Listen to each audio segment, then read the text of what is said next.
I was going to say, hi, I'm Mark. But no. And I'm Jerry. Hi. Why don't you start? Hi.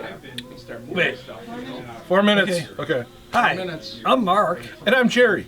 And we are the Military Collectibles Shop. So tonight we're very excited because we're having our episode preview party for the John McGivern Main Streets showing on our local Wisconsin PBS station. So they're broadcasting the episode that features the Military Collectibles Shop in it. So we put on quite a spread for some of our loyal fans and followers and just random people who've come in off the street. And so we're gonna watch the episode, and perhaps after we'll get audience reactions. And the episode's going to start in 2 minutes. 2 minutes. So we don't have a whole lot of time. We don't have a whole lot of time. We got to get going. We should probably turn it So on. kick back, grab some popcorn, and you can watch too. All right. I am in Milwaukee's largest suburb. This place is in the middle of everything. 'Cause these are main streets. Something about a hometown speaks to me. There's nowhere else I'd rather be. The heart and soul of communities right here on these main streets. This is West Allis, Wisconsin, and I'm on its main street, Greenfield Avenue. Wisconsinites and most of our visitors know this community because it is home to Wisconsin State Fair. It's been its permanent home since 1891, but locals know it for so much more. West Allis is in southeastern Wisconsin, 7 miles west of Milwaukee's lakefront. It's 11 square miles with a population of 60,000. This is the Military Collectibles Shop. Talk about your shop. What's all in here? Boy, we've been collecting since we were both little kids. So the shop is full of original military items. We've got helmets, uniforms, badges. When you walk in, I thought it was much more a museum than it was someplace that I could shop. Right, it's kind of like a museum where you can actually hold things and touch things and buy things. I've never been to a museum like that before. I know, right? It's like how we wish museum gift shops really were. Right. How far back do you go with items? Oh, we've had stuff from the Revolutionary War, but for the most part, we're kind of Civil War through the current desert wars. They used to make the helmets out of leather. Wow. Certainly not worn during battle, right? They actually did. That's a fancy battle. All of these. Variety of swords from all different countries, all different eras, from the Civil War through about World War II, some Japanese swords in there. There's a signature there from General Patton. The Patton signature is pretty rare because, you know, he died immediately after the war. Does this have a price on it? Yeah, $12,000. 12,000 bucks. Yeah. Yeah. It's a deal. It's a deal, is right. Do you ever find that if whatever the media is covering, like if something new on Netflix happens and sure. it deals with one of the wars, that then your business?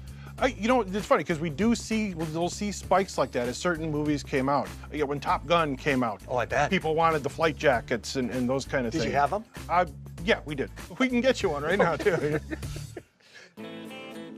I was raised by a World War II veteran who saw action in the Philippines. Oh, right. He came home, married his Irish girlfriend, and had 6 kids, and never talked a word about the war. Yeah, and I think that's one of the things we can help families with, is sometimes unraveling that mystery of what did Dad do? To the family, it kind of like brings a little closure or a little knowledge. Sitting around and talking with other people, it's good for veterans, it's good for the young kids who come and listen to some of these stories. You know, this kind of communication that can happen at a multi-generational level. It's a collectible shop. It's a social club. It really is. It's a therapy session. It can be. Yes, exactly. It's where friends gather with similar interests and stories. Exactly, right.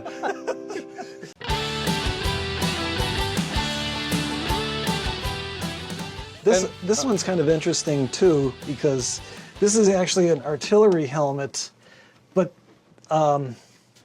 it's Prussian, isn't it?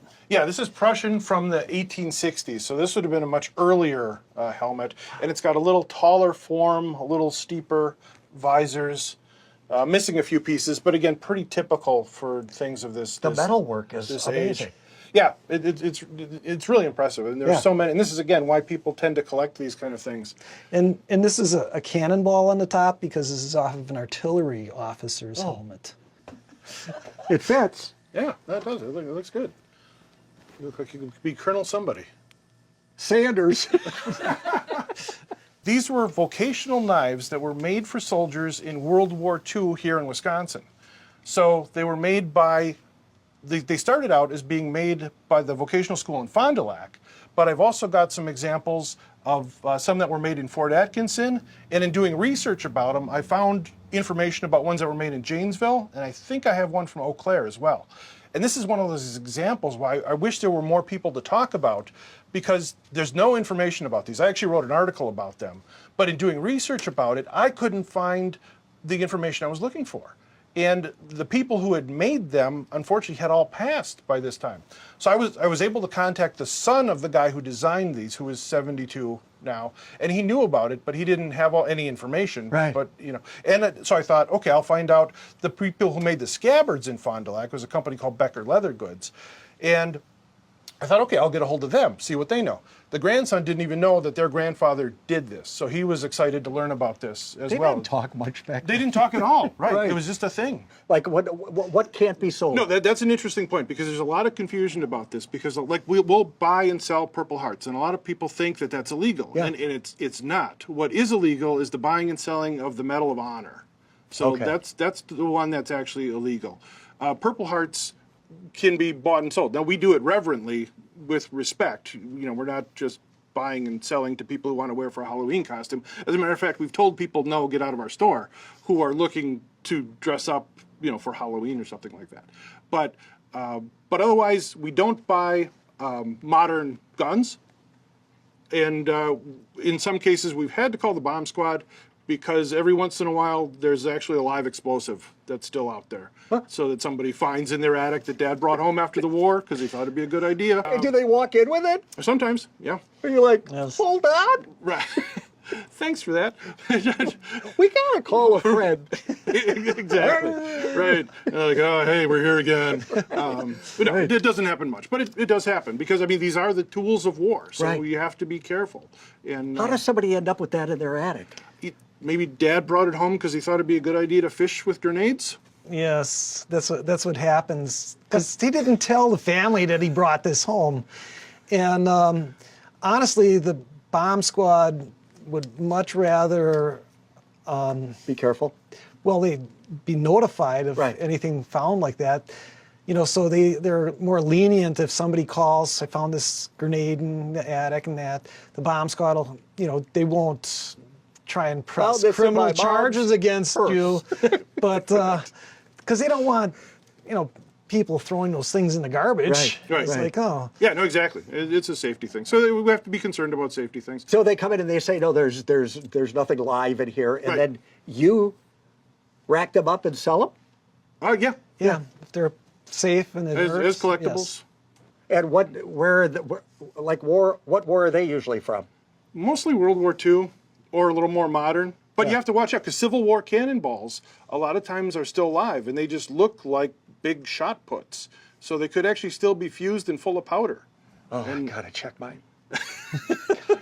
Don't- really check mine out, because I got some cannonballs. Don't keep them by the fireplace. Good to know.